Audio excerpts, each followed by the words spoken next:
श्रीगुरुपादवजम् श्रीचैतन्यमहाप्रभुम् श्रीराधावल्लभं कृष्णं भागवतम् उपास्महे। सच्चिदानन्दरूपाय विश्वोत्पत्त्यादिहेतवे तापत्रय विनाशाय श्रीकृष्णाय वयं नमः। अनर्पितचरिं चिरात् करुणयावतेर्न कलो समर्पयितुम् उन्नतोज्ज्वलरसां सभक्तिश्रियम्।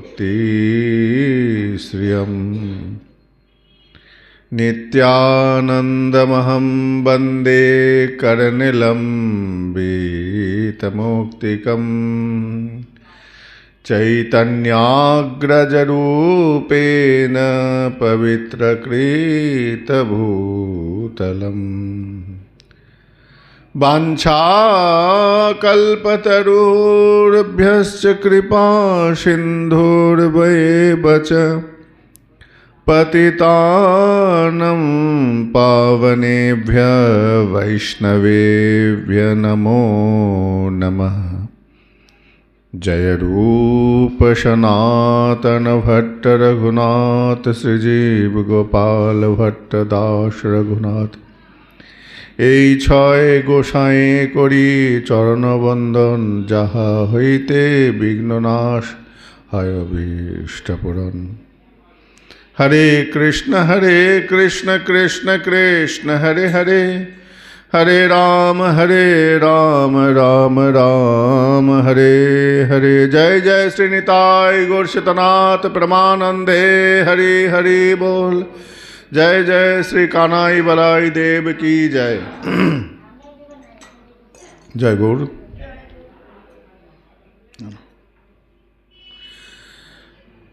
তো আমরা কয়েকদিন যাবৎ নাম মহিমা কথা রস আস্বাদন করছি। তো প্রসঙ্গক্রমে গতকাল আমরা যেখান থেকে বিশ্রাম দিয়েছিলাম সেখান থেকেই শুরু করব।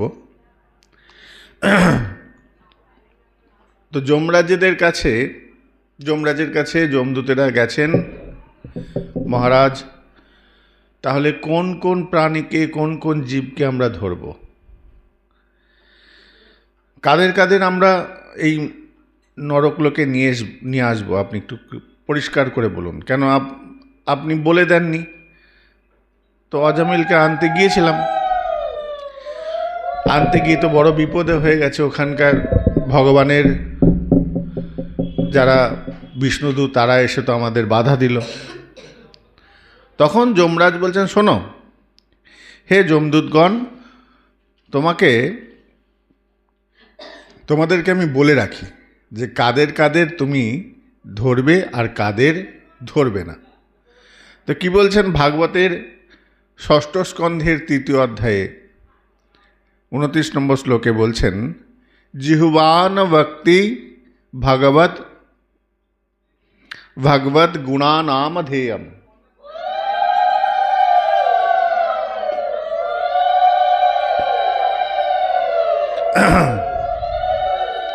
ছন্দতে যদি সুর করে বলি, জিহ্বান ভক্তি ভগবদ গুণানামধেয়ম চেতশ্চ ন স্মরতি তৎচরণারবিন্দম কৃষ্ণায় নো নমতে যচ্ছেদয়ে কদোপি তানান্বয়ধ্বম অসতো অকৃত বিষ্ণুকৃত্যান। যমরাজ বলছেন, শোনো কাদের কাদের ধরবে জানো? জিহুবা না ভক্তি, যে জিহুবা ভগবানের নাম উচ্চারণ করে নাই। ভগবান গুণা নাম ধেয়ম, ভগবানের কথা নয়, ভগবানের নাম গুণ যে ধ্যান করেনি, চিন্তন করেনি, এখানে ধ্যেয়ম মানে চিন্তন করেনি, যে জিহ্বা দিয়ে ভগবানের নাম উচ্চারিত হয় নাই, সেই শরীরটাকে তুমি ধরবে। আর কি বললেন? চেতশ্চ স্মরতি তচ্চরণারবিন্দম, যার চিত্তটা সেই গোবিন্দ চরণের চিন্তা করে নাই, যার চিত্ত গোবিন্দ চরণকে চিন্তা করে নাই, সেই মানুষকে আমার কাছে, সেই প্রাণীকে আমার কাছে নিয়ে আসবে। এখন অন্যান্য জীবের ধরা বলা বলছে না, শুধু মানুষের কথা বলছে। তারও একটা কারণ আছে, সেটা অন্য সময় বলবো। তো বলছেন যে শরীরটা, যার চিত্তটা কখনো ভগবত চরণের চিন্তা করে নাই। আমাদের এটা একটু অবগত হতে হবে। আমরা অনেকেই বলি যে মন যা চায়, মন চায়, আত্মায় চায়। অনেকে বলে না, আত্মায় চেয়েছে ভালো খাবার দেখলে, একটা খুব লোভনীয় খাবার দেখলে, খাবার দেখার পর লোভ হলো, তো দেখার পর বলছে আত্মায় যা চায় তাই দিতে হয়। আমাদের এটা খুব প্রবাদ বাক্য আছে, আত্মা যা চাইছে তাই দিতে হয়। এখন যদি তোমাকে আমি প্রশ্ন করি, আত্মা কোনটা? তুমি আত্মা না আমার ভেতরে আছে? এখন তোমার ভেতরে কি কি আছে? মন, চিত্ত, হৃদয়, বিবেক, অহংকার, দম্ভ, বিচার বুদ্ধি, যদি বিবেকটাই বিচার, এদের মধ্যে আত্মা কোনটা? বলতে পারবে না, অধিকাংশ মানুষই জানে না। কেননা এগুলো সব আলাদা আলাদা একটা সত্তা। একটা মানুষের মধ্যে মন, চিত্ত, বিবেক, হৃদয়, এই যে চারটে বস্তু রয়েছে, এই চারটে বস্তুর ভিন্ন ভিন্ন কাজ, এবং মনকে এর সঙ্গে যুক্ত করতে হবে। তাহলে মন হচ্ছে বিশেষ গুরুত্বপূর্ণ, বাকিটাও রয়েছে সঙ্গভাগ। এইবার বুঝতে হবে, জানতে হবে কার কি কাজ। আমাদের শাস্ত্রে এগুলো খুব সূক্ষ্মভাবে বিশ্লেষণ করেছেন। তোমার চাহিদা কে চাইছে? আত্মা চাইছে, মন চাইছে, বিবেক চাইছে, হৃদয় চাইছে, চিত্ত চাইছে, না বুদ্ধি চাইছে? আগে বিচার করতে হবে কে চাইছে। এখন চাওয়ার তাদের উপলব্ধিগুলো আলাদা আলাদা। মন কল্পতে ইতি বিকল্প, একবার কল্পনা করবে, আবার ফিডব্যাক ফিরে আসবে, সিদ্ধান্ত স্থির নয়। এটা গেল মন। চিত্ত, তার কাজ হচ্ছে চিন্তন করা, সে শুধু চিন্তা করবে। চিন্তার মধ্যে অনেকগুলো ভাগ আছে। কি কি? কুচিন্তা, সুচিন্তা, দুশ্চিন্তা, তিনটে ভাগ। কারোর সম্বন্ধে খারাপ চিন্তা করছো, খারাপ কিছু ভাবছো, হয়ে গেল কুচিন্তা। কারোর সম্বন্ধে ভালো কিছু ভাবছো, সে সুচিন্তা। আরেকটা চিন্তা আছে যেটার নাম দুশ্চিন্তা। দেখতে খারাপ কিন্তু আচরণটা ভালো। যেমন যেমন মা চিন্তা করছে, ছেলেটা রাত্রি 10টা বেজে গেছে এখনো ঘরে ফিরল না। তো মা মনে মনে ভাবছে যে রাত্রি 10টা বেজে গেল, ছেলেটার কোনো অহিত হলো না। দেখে মনে হচ্ছে যেন মা খারাপ চাইছে, কিন্তু ভেতরে ভেতরে সেটা মঙ্গলই চাইছে, যেন আমার সন্তানের কোনো অমঙ্গল না হয়। এটা দুশ্চিন্তা। তাহলে কুচিন্তা, সুচিন্তা এবং দুশ্চিন্তা, এটা গেল জাগতিক। আর ভক্তদের জন্য বলেন যে ভগবত চিন্তা। তারা এই তিনটে ব্যতীত যে চিন্তাটা আসে সেটা হচ্ছে ভগবত চিন্তা। তাহলে এটা গেল চিত্তের কাজ। এবার হচ্ছে হৃদয়। হৃদয়ের কাজ ভালো লাগা। একটা বাচ্চা শিশুকে দেখলে বাহ কি মিষ্টি দেখতে, কি সুন্দর, হ্যাঁ ভালো লাগলো। হৃদয়ের কাজ হচ্ছে ভালো লাগা। ওই বাচ্চা ছেলেটার মুখের হাসি তোমার হৃদয়কে হরণ করলো, বলে না হৃদয় হরণ হয়ে গেল, হৃদয়ে চুরি করে। তা ওর মুখের ওই সুন্দর মালিন্যরহিত হাসিটা তোমার হৃদয়কে হরণ করে নিল। কোনো পুরুষ মানুষের সুন্দর রমণীকে দেখে হৃদয় হরণ হয়ে যায়, হ্যাঁ বাচ্চা শিশুকে দেখে অনেক মানুষের দাদুদের মন হরণ হয়ে যায়, যার যাকে ভালো লেগে যায় হরণ হয়ে যায়। তো হৃদয়ের কাজ হচ্ছে ভালো লাগা বিষয়টা, নট ভালোবাসা, ভালো লাগা, এটা হৃদয়ের কাজ। তুমি ভালো রসগোল্লা দেখলে ভালো লাগলো, ভালো লেগে গেল, এটাও কিন্তু ওই হৃদয়ের কাজ। তাহলে গেল চিত্ত, গেল মন, গেল হৃদয়। বিবেক, বিবেকের কাজ কি? বিবেক কোনো একটা খারাপ দেখতে পাচ্ছ অন্যায় হচ্ছে, বিবেক কোথাও যেন বলবে এটা ঠিক হচ্ছে না, এই যে কাজটা হচ্ছে এটা ঠিক হচ্ছে না, এটা ঠিক নয়, এটা ভুল, এটা করা উচিত নয়। এটা হলো বিবেকের কাজ। এবং এরা প্রত্যেকেই কিন্তু জড়িত চক্ষু, কর্ণ, নাসিকা, জিহ্বা, ত্বক, এই পঞ্চ ইন্দ্রিয়ের সঙ্গে প্রত্যেকেই অ্যাটাচ।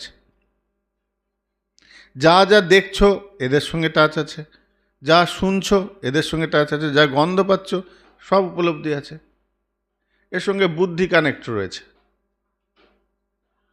এবার তার সঙ্গে রয়েছে স্বর, রিপু, সব কানেক্টেড। আত্মা কোথায়? যদি বলো আত্মার আত্মায় যা চায় তাই দেয়, এখানে আত্মা কোথায়? কেন দেহ সুখের যত বাসনা উপলব্ধি বিষয়গুলো আছে সব বিষয়গুলো আমরা পঞ্চ ইন্দ্রিয়ের মাধ্যমে উপলব্ধি করি। চোখ ভালো দেখলো, হাত ভালো স্পর্শ পেল, কান ভালো শুনলো, জিহ্বা ভালো স্বাদ পেল, এটা প্রত্যেকের স্বাদগুলো অনুভবগুলো জানাচ্ছে ভেতরে অন্তঃকরণ, একটা বহিঃকরণ একটা অন্তঃকরণ। তাহলে অন্তঃকরণ জানতে পারছে বহিঃকরণের মাধ্যমে, এই উপলব্ধি। এই ছোট্ট ছোট্ট বিষয়গুলো আমরা ভাবি না, এগুলো ভাববার বিষয়। ভজন মার্গে যেতে গেলে আগে এইগুলো জানতে হবে, এইগুলো বুঝতে হবে। কেন আমার এই হচ্ছে, কেন এই জন্য হচ্ছে, কোথা থেকে হচ্ছে, কিভাবে হচ্ছে, এই সূক্ষ্ম বিষয় আমরা অ্যাভয়েড করে যাই, এগুলোকে গুরুত্বপূর্ণ বিষয়। তাই আহার, নিদ্রা, কি খাচ্ছ, কি ঘুমাচ্ছ, কার পাশে বসছো, খুব গুরুত্বপূর্ণ, খুব গুরুত্বপূর্ণ। প্রত্যেকটা বিষয় ইম্পর্টেন্ট যদি সাধন মার্গে থাকো। অন্য কিছুতে সমস্যা নেই। তোমার যখন ভোগ বিলাসে রয়েছে এগুলো খুব আনন্দই লাগবে। সংসারও বিষানলে দিবানিশি হিয়া জলে জুড়াইতে না কইনু উপায়। সংসারের জ্বালাটা কেমন না, বিষ এবং অনল, বিষ এবং অনল দুটো একসঙ্গে ক্রিয়া করছে। বিষ অনল মানে ভেতর জ্বলছে, বাইরে জ্বলছে। অনল গা জ্বলায়, বিষ ভেতর জ্বলায়। বিষ তো সাপের দংশনে রক্ত প্রবাহের মধ্যে দিয়ে যায়, ভেতর জ্বলতে জ্বলতে যায়। আর অনল তো ভেতরে যায় না, অনল বাহ্যিক আবরণকে জ্বালায়। তো পদকর্তা কি সুন্দর বলছেন যে সংসারও বিষানলে দিবানিশি হিয়া জলে। জ্বলছেটাকে হিয়া, এই হিয়া মানে হৃদয়, মন, বিবেক, এরা প্রত্যেকেই জ্বলছে। হিয়া এক কথায় বলে দিল, কিন্তু হিয়ার আদি। তো ব্যাপারটা বুঝতে পারছো কত গুরুত্বপূর্ণ বিষয়। সংসারও বিষানলে দিবানিশি হিয়া জলে। একটা সাপ তার ভেতরে বিষ নিয়ে ঘুরছে, হ্যাঁ, সাপের দাঁতের মধ্যে, দাঁতের এই উপরের জায়গায় বিষের থলি আছে। সে যখন খাবার খাচ্ছে বিষ নিয়েই খাচ্ছে, কোনো জ্বালা নেই, কোনো অনুভবই নেই যে তার ওই বিষটা তার ভেতরে রয়েছে, কোনো জ্বালা নেই। সাপের অনুভব আছে? কোনো অনুভব নেই, বিষের অনুভব নেই। বিষটা আছে কি করে বুঝবে? বলে যখন কোনো মানুষকে কামড় দেবে, সেই কামড় যে খেয়েছে সে বুঝতে পারবে যে আরে বাপরে কি ভয়ঙ্কর জ্বালা বিষের। কিন্তু সাপ নিয়ে ঘুরছে। আমরা মায়াবদ্ধ জীব, আমাদের বোধই নাই। এই যে ছোট্ট ছোট্ট উপলব্ধিগুলো, এগুলোর বোধই জন্মাবে কোথায়? আমরা তো বিষ নিয়ে চলছি, যার জন্য এগুলো ভালো লাগছে। খারাপ কখন লাগবে? যখন এই ছোট্ট ছোট্ট বিষয়গুলো, যখন তুমি ভজন মার্গে যাবে, তখন দেখবে এইগুলো জ্বালা দিচ্ছে। হ্যাঁ, তার আগে তোমার উপলব্ধি নেই। ছেলে লাথি মারছে, তবুও ঘরে রয়েছ। বৌমা খিস্তি গালাগালি দিচ্ছে, তবুও রয়েছে। নাতি উল্টো পাল্টা বলছে, তাও রয়েছে ঘরে। ভালো লাগছে। কেন ভালো লাগছে? না, আমরা এগুলোকে নিয়ে নিয়েছি। আমাদের জ্বালা হচ্ছে, কিন্তু জ্বালার উপলব্ধি নাই। বিষ ভেতরে রয়েছে, সাপের মতন আমরা প্রত্যেকে এক একটা সাপ। প্রতিদিন অশান্তি হচ্ছে, আবার সকালবেলা ঘুম থেকে উঠে সব ভুলে যাচ্ছে। বলে এই এই যে জ্বালাটা, এই জ্বালাটা কাদের কেয়া করবে? বলে যারা ভজন মার্গে রয়েছে, তাদের কাছে গিয়ে এই সাংসারিক লোকেরা দুঃখ কষ্ট বলে, তাদের ভজনে বাধা হয়ে যায়। তাই সাধুদের কাছে সাংসারিক গল্প যত না করবে তত মঙ্গল।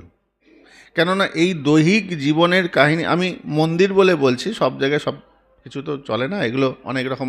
আমরা আমাদের দুঃখের কথা কাকে বলবো? কাকে বলার জন্য গুরুদেব নন, কাকে বলার জন্য কোনো বৈষ্ণব নন। তিনি সব ত্যাগ করে ভজন মার্গে ভগবতমুখী হতে চাইছেন। তাকে গিয়ে আমার দুঃখের কথা জানিয়ে বরঞ্চ তার ভজনে বাধা দিচ্ছি আমি।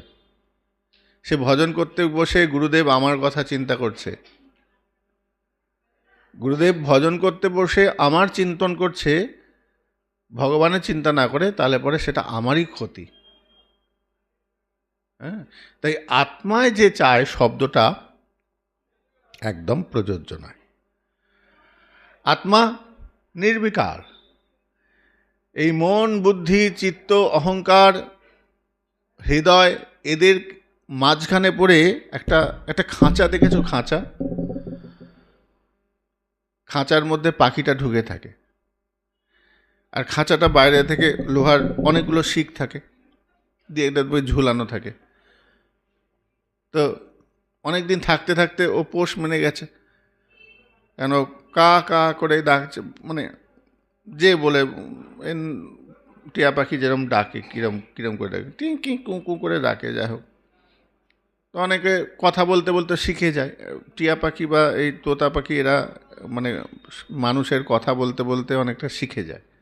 কাককে তুমি হাজার বলালেও বলবে না, তো শিখে যায়, আস্তে আস্তে ট্রেনিং পেয়ে যায়, তখন ওইটাই সহজাত প্রক্রিয়া হয়ে যায়।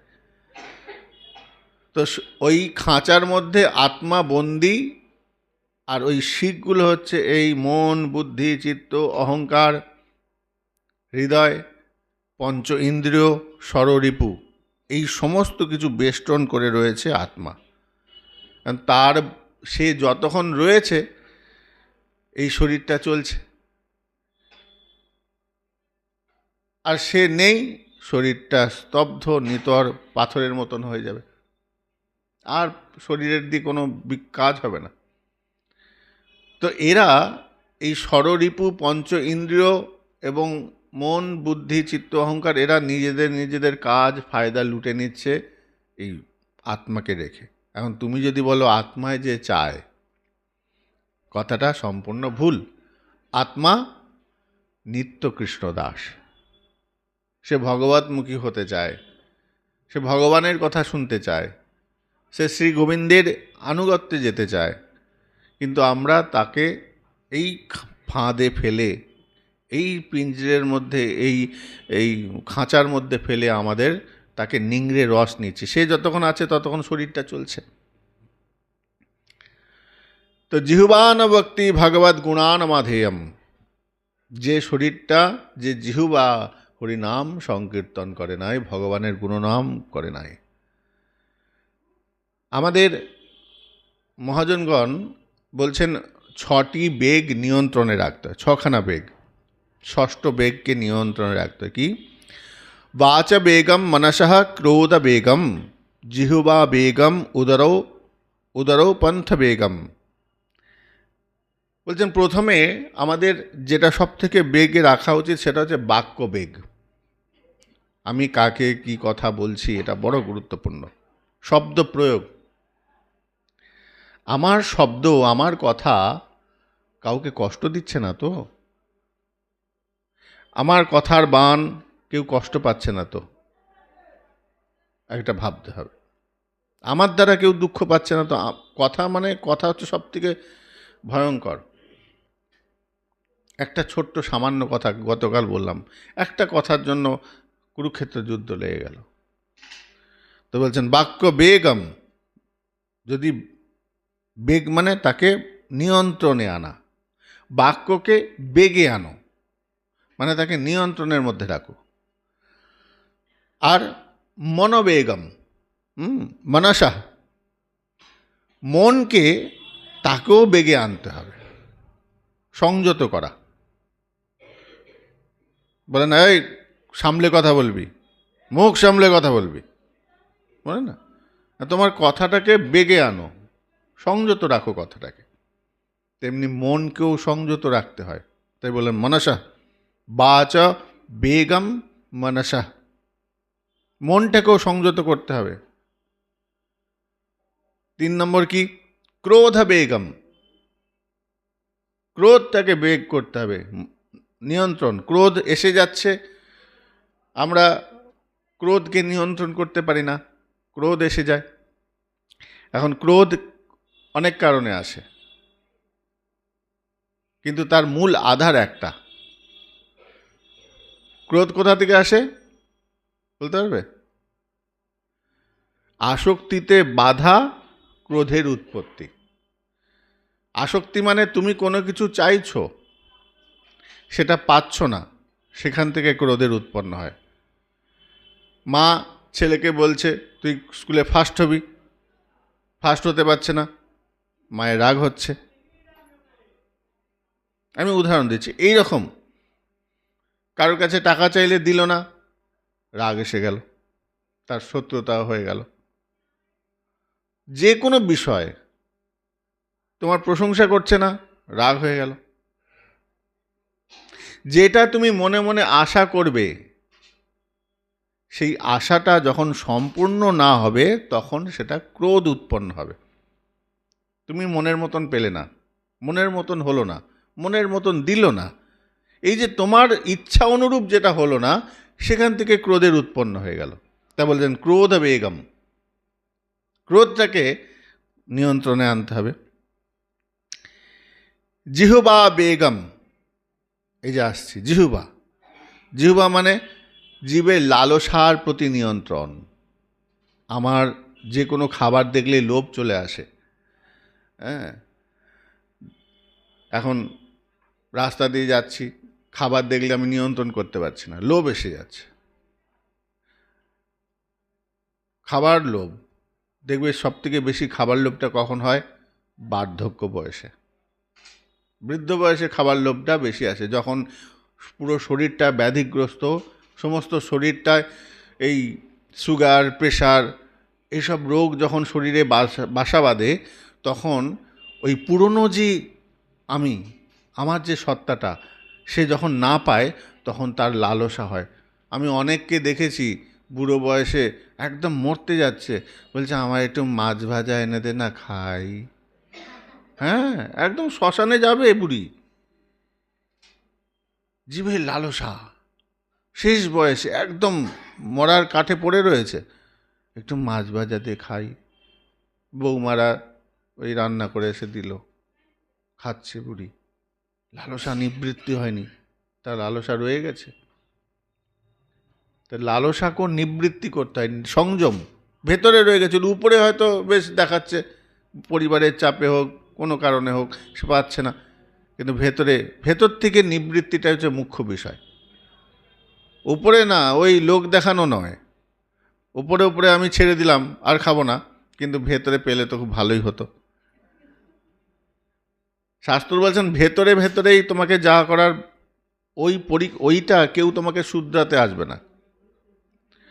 তোমার গায়ে ময়লা পড়েছে, তুমি কাউকে হয়তো বললে, তোমার খুব ভালো একজন কেউ, যে একটু পিঠটা ঘষে দিত, সাবানটা মাখিয়ে দিত, মাখিয়ে দিল, কিন্তু ভেতরের যে ময়লা সেটা তোমাকেই পরিষ্কার করতে হবে, ওটা কেউ পারবে না।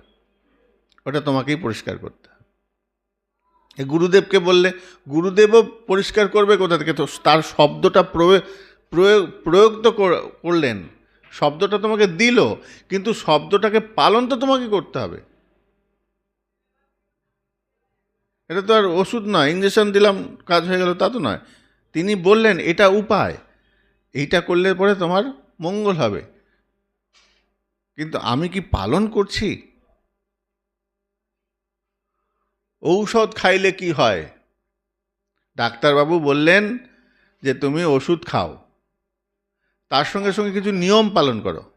তোমার খুব শরীর খারাপ, ডাক্তারবাবু দিয়েছেন ওষুধ দিয়েছেন, বলে ওষুধটা দিয়েছি, এর সঙ্গে কিছু নিয়ম তোমাকে পালন করতে হবে। কি না, টক খাওয়া যাবে না, দই খাওয়া যাবে না, এই খাওয়া যাবে না। দূর বাবু, যদি খেতেই না বললাম কি হবে? তোমার রোগও সারবে না। ওষুধের সঙ্গে ওইটা কানেকশন আছে। তাহলে জিহ্বা বেগ, জীবকে নিয়ন্ত্রণ করতে হবে। জিহ্বা যদি নিয়ন্ত্রণ না করতে পারো, ওটাও বাধা। আর কি বললেন? जो वेश इति धीरः, হ্যাঁ, উদর উদর উদর উদর উপস্থ বেগম। উদর মানে পেট, অতিরিক্ত ভোজন। পেট চাইছে বলে তুমি যে অতিরিক্ত খেয়ে নিলে, দিয়ে চলতে পারছো না। অনেকদিন আগে একটা বই দেখেছিলাম সৌমিত্র চট্টোপাধ্যায়ের, বইটার নাম সম্ভবত অগ্রদানী ব্রাহ্মণ। তো রাজার বাড়িতে খুব খাওয়া দাওয়া হচ্ছে, সবাই খেতে বসেছে। খেতে বসে এখন জমিদার মশাই সবাইকে, ছেলের অন্নপ্রাশন হয়েছে, সবাইকে খাওয়াচ্ছে। এখন কি করেছে, ওই সৌমিত্র চট্টোপাধ্যায়, ও ব্রাহ্মণ, তো বলছে এই অমুক ব্রাহ্মণ এক বালতি মিষ্টি নিয়ে বসেছে। বলে হ্যাঁ, ও এক বালতি মিষ্টি নিয়ে খাচ্ছে, আমাকে আরও 2 বালতি দে। 2 বালতি মিষ্টি খাচ্ছে, টপাটপ খেয়ে খেয়ে যাচ্ছে। এবার উৎসব মানে সব খাওয়া দাওয়া হয়ে গেছে।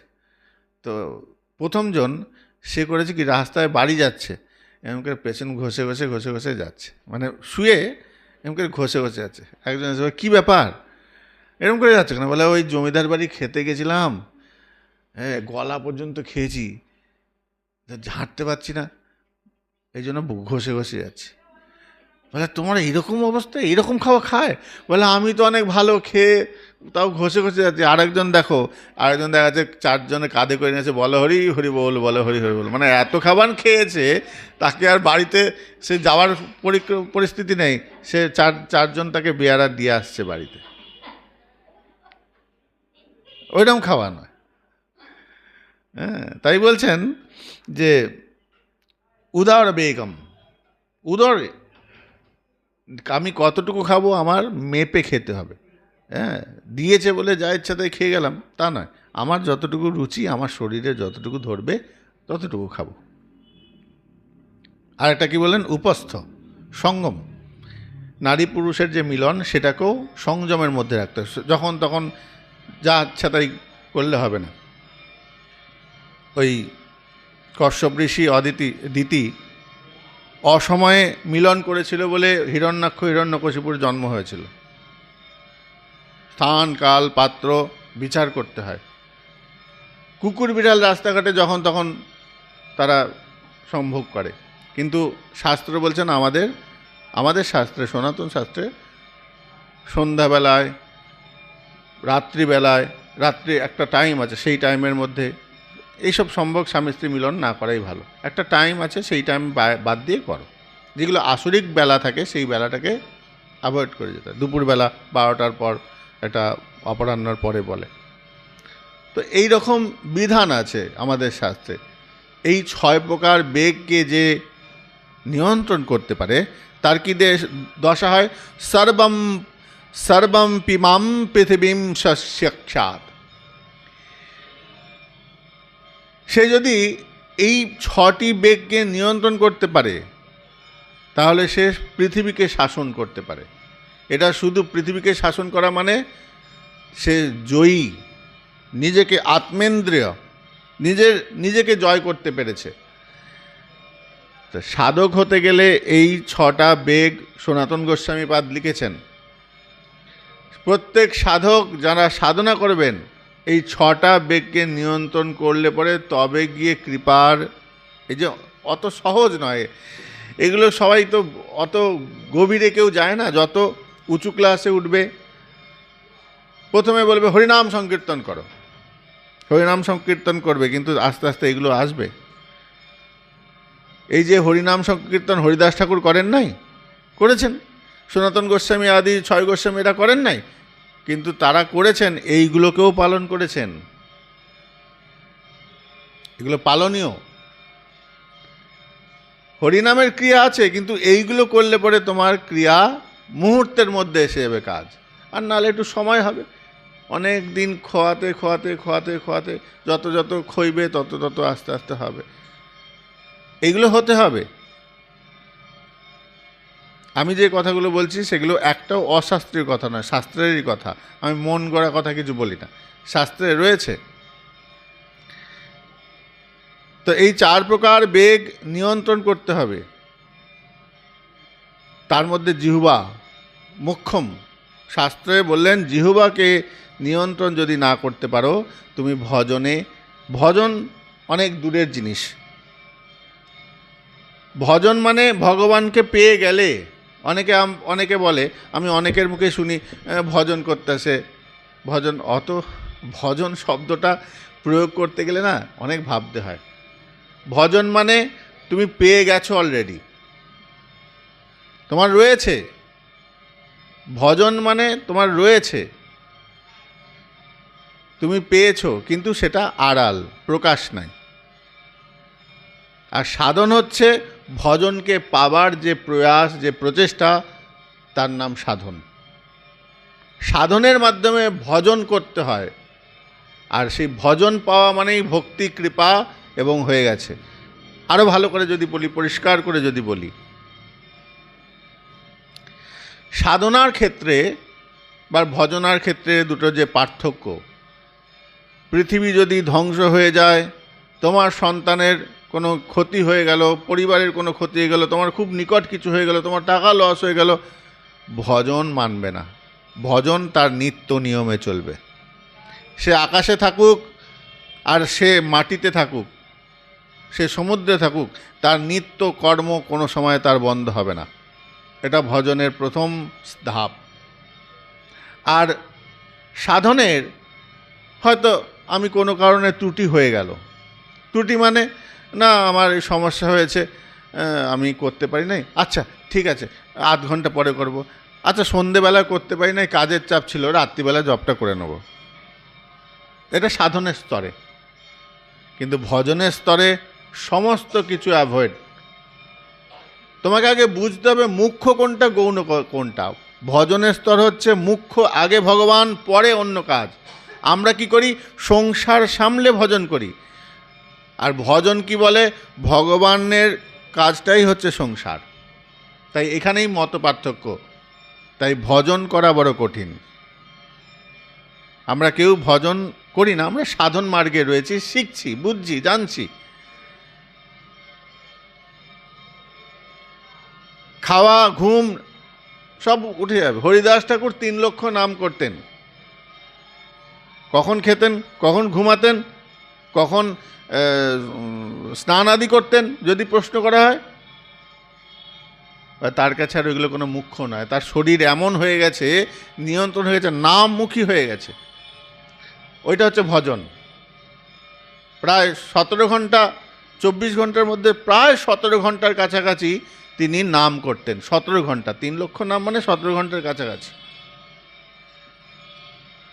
বুঝতে পারছো? 17 ঘন্টা সে এক আসনে বসে জপ করত। তাহলে তার ওই যে আমি বললাম 6টা বেগ তার নিয়ন্ত্রণে এসে গেছে। তার পায়খানা পায় না, তার খিদে পায় না, তার ঘুম পায় না, তার কথা বলার সময় নেই। এই 6টা বেগ তার নিয়ন্ত্রণে এসে গেছে। তাই সে 3 লক্ষ মালা জপ করতে পারত। তাই ভজন বলছি ভজন, কিন্তু ভজন অত সহজ নয়। ভজন মানে তাকে ধরে নাও পেয়ে গেছে। ভজন মানে সেই স্তর যেখানে তুমি ভগবত প্রাপ্তি হয়ে গেছে, কৃপা হয়ে গেছে তোমার। যদি কেউ ভজনে রয়েছেন বলি, তার মানে সে পেয়ে গেছে। এখন পেয়ে গেছে সেটা কে জানে? যে বেটা ভজনে রয়েছেন সেই জানে। আমি বাহ্যিক লোক ভজনে বলছি, তিনি ভজনে আছেন, তিনি আসল কথা তিনি জানেন, কানা মনে মনে জানা। আমার ভেতরে কি আছে আমার থেকে ভালো কেউ জানে না। আমার ভেতরে চোর আছে না শয়তান আছে না ভালো মানুষ আছে, আমি বাইরে যাই দেখাই না কেন, আমার থেকে বেশি কেউ আমাকে চেনে না এই পৃথিবীতে। প্রত্যেকটা মানুষ নিজের থেকে বেশি কাউকে চেনে না, এবং সব থেকে বেশি যাকে ভালোবাসে সেটা হলো নিজেকে। এটা মানো আর না মানো, নিজের থেকে বেশি কাউকে ভালোবাসতে পারে না, সব থেকে ভালোবাসে নিজেকে। শরীর খারাপ হলে ডাক্তারের কাছে ছুটি, এরকম আরও অনেক প্রমাণ রয়েছে, অনেক উদাহরণ রয়েছে। নিজেকে সব থেকে বেশি ভালোবাসে। তো এই যে 6 প্রকার বেগ, তার মধ্যে এই জিহ্বা আছে। চেতশ্চ ন স্মরতি তচ্চরণারবিন্দম। ইয়ে বলছে যমরাজ বলছে, শোনো, যে চিত্তটা ভগবানের নাম করে নাই, কখনো ভগবানের নাম কেউ উচ্চারণ করে নাই, সেই চিত্তটা, ওই অপবিত্র চিত্ত যে শরীরে রয়েছে, সেই শরীর থেকে আত্মাকে নিয়ে আসবে। এখানে আত্মার যদিও কোনো দোষ নাই, কিন্তু ওই যে সঙ্গদোষ, চোরের সঙ্গে থাকতে থাকতে তার স্বভাবটাও চোর হয়ে গেছে, চৌরবৃত্তি তার এসে গেছে। সে চোর নয়, কিন্তু ওই যে চোরের সঙ্গে ছিল। কতগুলো ছেলে জুয়া খেলছে রাত্রিবেলা, কোনো একটা বন্ধু রাস্তা দিয়ে আছে, সে জুয়া ফুয়া খেলে না, সে হয়তো হঠাৎ করে যাচ্ছে, কোনো একটা বন্ধু, এই শোন না একটা কথা আছে বলে যেই বসেছে, সঙ্গে সঙ্গে ট্যাঁ করতে করতে পুলিশ এলো। ওই 4 জনকে তোলার সঙ্গে সঙ্গে ওই 5 নম্বরটাকেও তুলে নিয়ে যাবে। অথচ 5 নম্বরটা খুব ভালো স্টুডেন্ট, পড়াশোনায় ভালো, খুব ভালো, বন্ধু বান্ধব খেলছিল, ওকে ডেকেছে, একটু আয় একটা কথা বলবো। কথা বলতে এসছে, ও হয়তো খেলতেও যায়নি, ধরে নিয়ে যাবে। তো এই এতদিন ধরে পাপী চিত্ত, হৃদয়, মন, এরা এই অসৎ সঙ্গের সঙ্গে ছিল বলে ওকেও সেই ভোগ করতে হবে।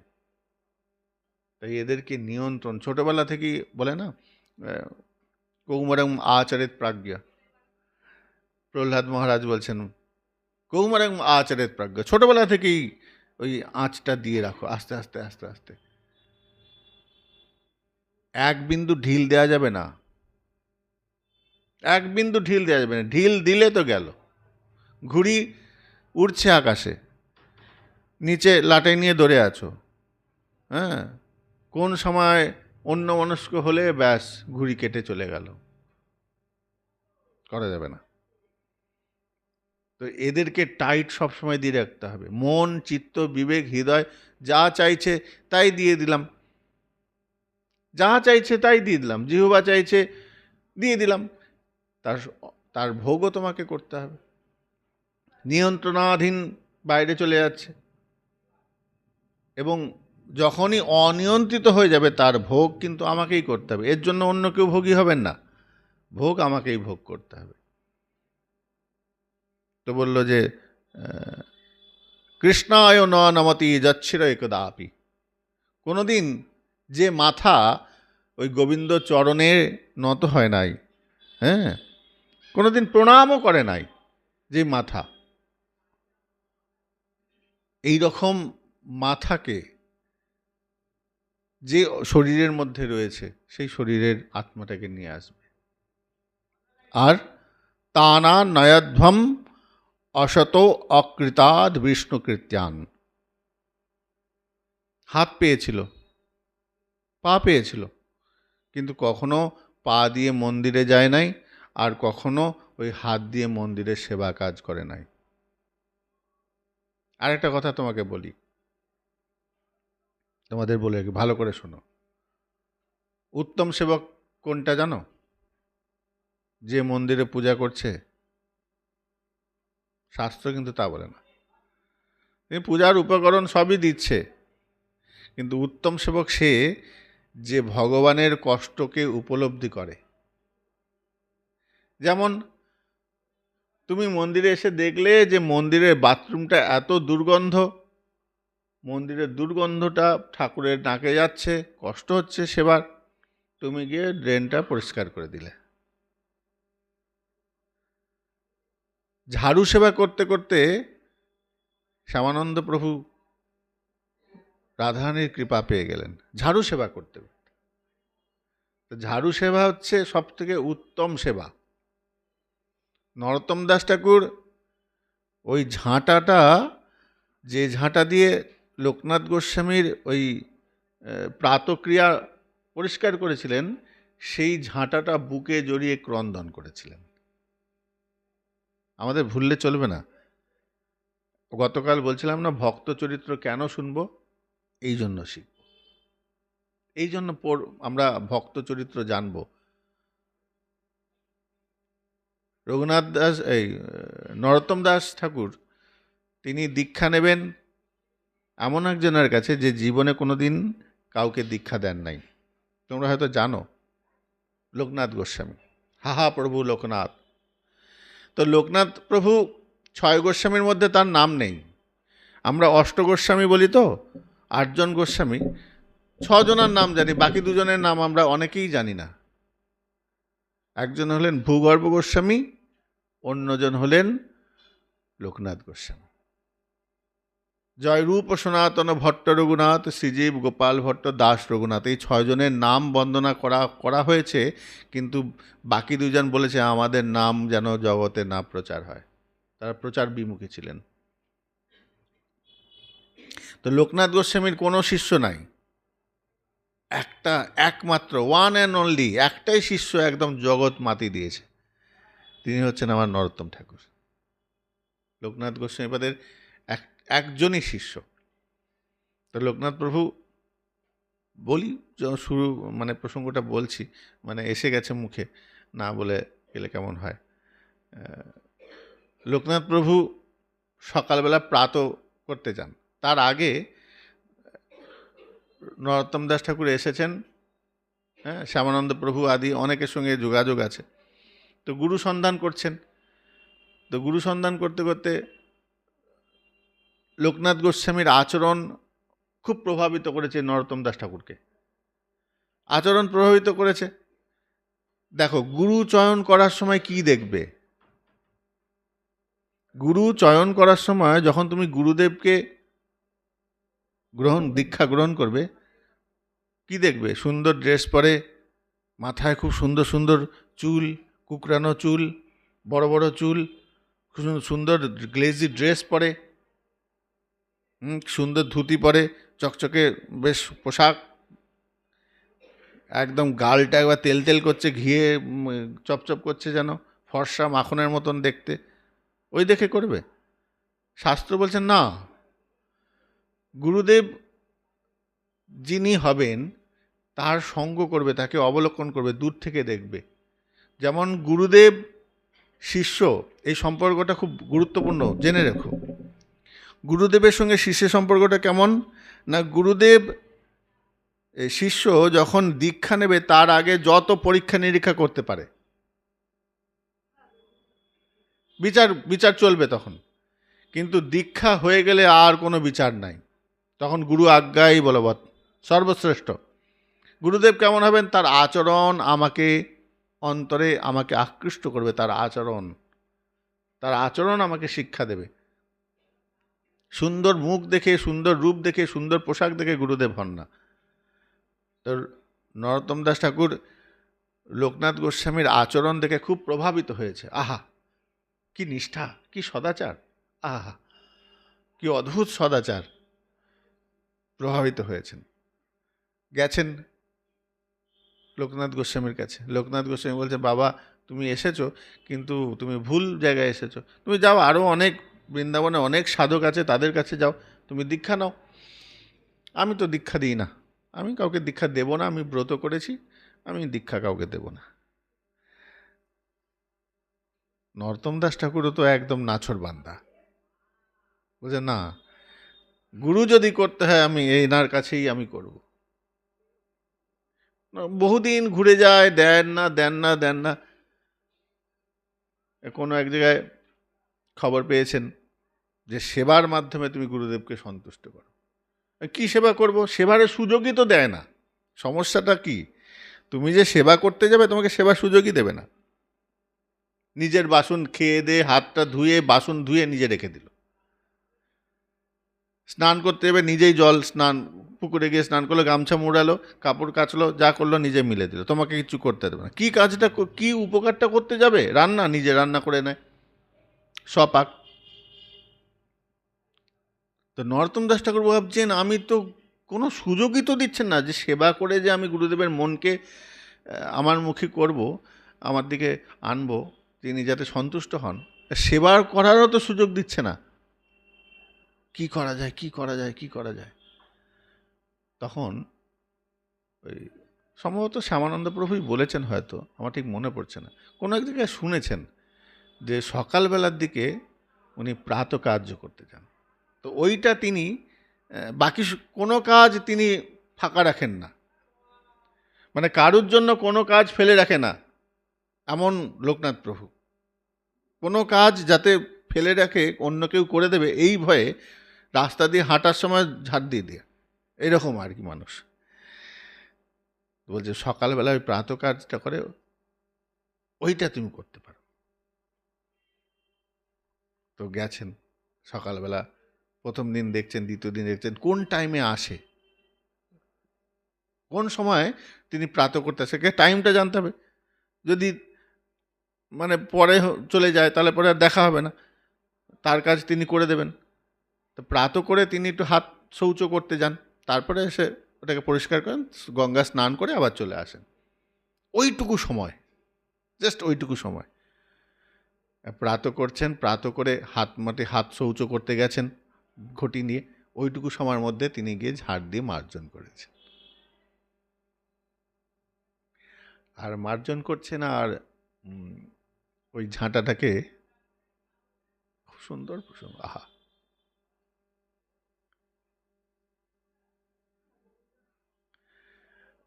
ঝাঁটাটাকে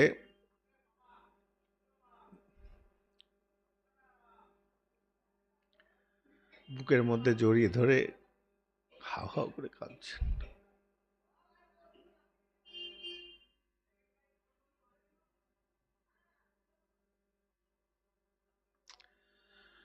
হাও হাও করে কাঁদছেন যে গুরুদেব কৃপা করছেন না।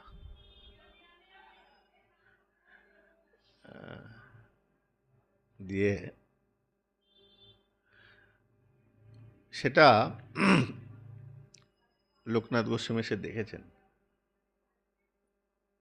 দেখে নরোত্তম দাস ঠাকুরকে বলছেন যে আজকে থেকে তোমাকে আমি মন্ত্র দীক্ষা দেব, তুমি আমার পরীক্ষায় উত্তীর্ণ হয়েছ। বাড়ি খুব জটিল প্রসঙ্গ, এত নরোত্তম দাস ঠাকুরের ওই বিগলিত প্রসঙ্গ সত্যি মানে চোখ দিয়ে জল এনে দেয়। আমি চেষ্টা যদি মনে করি যে আনবো না, কিন্তু পরিস্থিতিটা ভাবলেই এসে যায়, চোখ দিয়ে জল চলে আসে। ভাবি কাঁদবো না, কে আমার ভাবনাত কি আর হবে? প্রসঙ্গ এসে যায়, এমন একটা অনুভব এসে যায়, মোচড় দিয়ে দেয়, চোখ দিয়ে জল বেরিয়ে চলে আসলো। চোখে আলোটা পড়ছে, তো চোখে আলোটা পড়ে চোখ দিয়ে জলটা বেরিয়ে চলে আসে। তো যাই হোক, তো নরোত্তম দাস ঠাকুর মন্ত্র পেলেন, এমনি এমনি পাননি, ওই ঝাড়ু সেবার মাধ্যমেই পেয়েছেন। কত কষ্ট, কত রকম পরীক্ষা দিতে হয়েছে নরোত্তম দাস ঠাকুরকে, তবে গিয়ে দীক্ষা হয়েছে।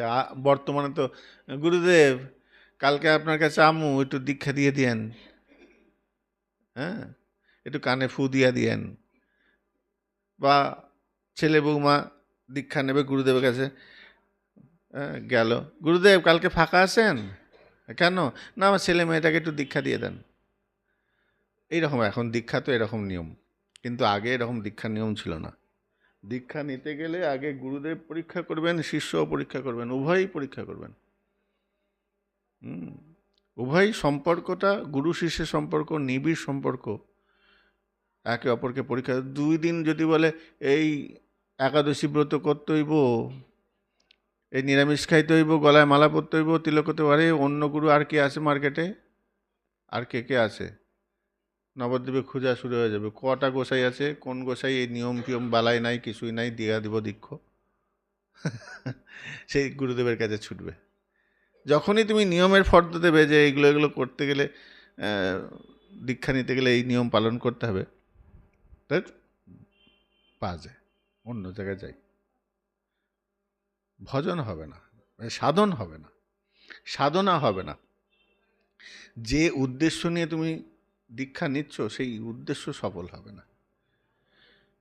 তো যাই হোক, তো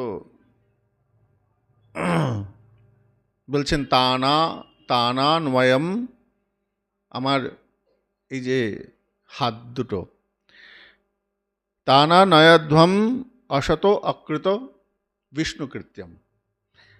আমি হাত দুটো পেয়েছিলাম কিন্তু ভগবানের সেবা করতে পারি নাই। কারো হরিমন্দির মার্জনা আদৌ। যদি হাত দুটো পেয়েছো, এই হাত দুটো পেয়েছো, হরিমন্দির মার্জন করো। চোখ দুটো পেয়েছো, ভগবানের রূপ গুণ দর্শন করো। কান দিয়ে ভগবানের গুণকীর্তন শ্রবণ করো। মা যশোদা দধিমন্থন করছেন, ভগবানের নিমিত্ত দধিমন্থন করছেন, আবার কান দিয়ে মুখ দিয়ে ভগবানের গুণকীর্তন করছেন, আবার সেই গুণকীর্তন নিজের কান দিয়ে শুনছেন। তাহলে ভগবানের জন্য সেবা করছেন, তার জন্য সেবা, তার গুণকীর্তন শুনছেন, নিজে মুখে বলছেন, নিজে কান দিয়ে শুনছেন, আর হাত, মানে কোনো জায়গায় ফাঁক নেই অন্য কিছু প্রবেশ করা। হ্যাঁ, বাহ্যিক কথা কান দিয়ে প্রবেশ করার জায়গা নেই। কান বন্ধ রয়েছে, কান গোবিন্দ কথায় দিয়ে দিয়েছেন, মুখটা ভগবানের কথায় দিয়ে দিয়েছেন, চোখটা কোথায় রয়েছে? ওই গোপাল ঘুমাচ্ছে ঘরে, দরজার ফাঁক দিয়ে দেখছে গোপাল শুয়ে রয়েছে বিছানায়, ওটা চোখ দিয়েছে। তা পঞ্চ ইন্দ্রিয়কে ভগবানের সঙ্গে নিয়োজিত করে দিয়েছেন। হ্যাঁ, অনেক দূর এগোবো ভেবেছিলাম, আজকে আর যা হলো না, আজকে এটাই থাক। হ্যাঁ, তো যমরাজ বলছেন এই জায়গায় যদি দেখো, তাদেরকে তুমি এখানে এই যমপুরীতে নিয়ে আসবে। আর যাদের এইগুলো নেই, যারা কৃষ্ণ ভজন করে, ভজন বা সাধন যাই বলি না কেন, এক একটা ক্রিয়া, এগুলো একটা তপস্যা, এগুলোর মাধ্যমে আমাদের অন্তঃকরণ পবিত্র হয়, ভজন সহায়ক। আজকে আর নয়, আজকে এখানে বিশ্রাম রাখি, আগামী দিন আবার এই বিষয়ে আবার আলোচনা হবে। আজ এখানে রাখি। নিতাই গৌর সীতানাথ প্রেমানন্দে, হরি হরি বল, জয় জয় শ্রী রাধে শ্যাম।